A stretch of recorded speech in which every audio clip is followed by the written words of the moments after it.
Thiruchitrambalam சிவகடாட்சியம் Paripooranam. Welcome to சித்தனும் சிவனும் channel.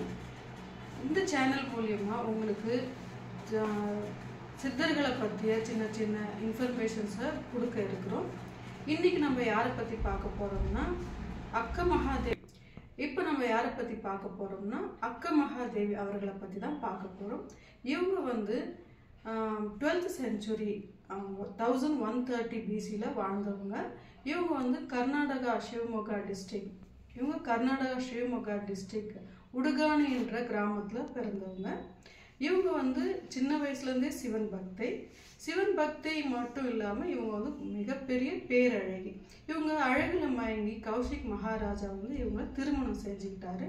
திருமணத்துக்கு அப்புறமும் இல்லற வாழ்க்கையில் நல்லா வாழ முடியாமல் இருந்ததால் ரொம்ப கோவப்பட்ட ராஜா வந்து ஒரு நாள் எல்லாமே கொடுக்கறது எல்லாமே என்னோட இதில் இருக்கும்போது நீ எப்படி சிவத்தியானத்திலே இருக்கிறன்னு கேள்வி கேட்டதுனால கேட்ட கேள்வி தாங்க முடியாமல் இவங்க வந்து எல்லாத்தையும் துறந்து தேகாம்பரியா வெளியே வந்தவங்க தான் நம்மளுடைய அக்க மகாதேவி அவர்கள்.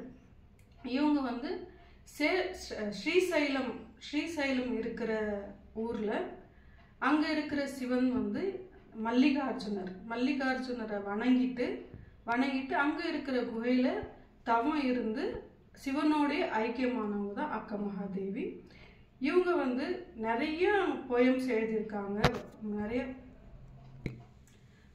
போயம்ஸ் எழுதியிருக்காங்க. போயம்ஸ்னா இது தமிழில் வந்து பாடல்கள் நிறைய எழுதியிருக்காங்க.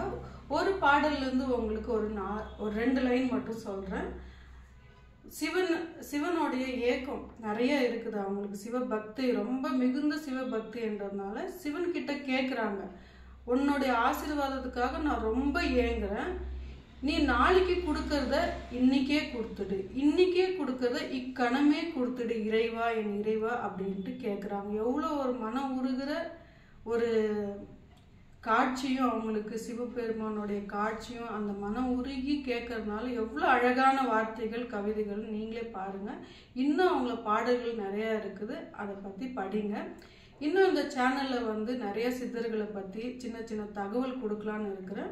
எங்கள் சேனல் சித்தனும் சிவனும் சேனலை சப்போர்ட் பண்ணி சப்ஸ்கிரைப் பண்ணி வச்சுக்கோங்க. பெல் ஐக்கானை கிளிக் பண்ணி வச்சுக்கோங்க. அப்போ தான் நாங்கள் போடுற நோட்டிஃபிகேஷன் உங்களை வந்து சேரும். நன்றி.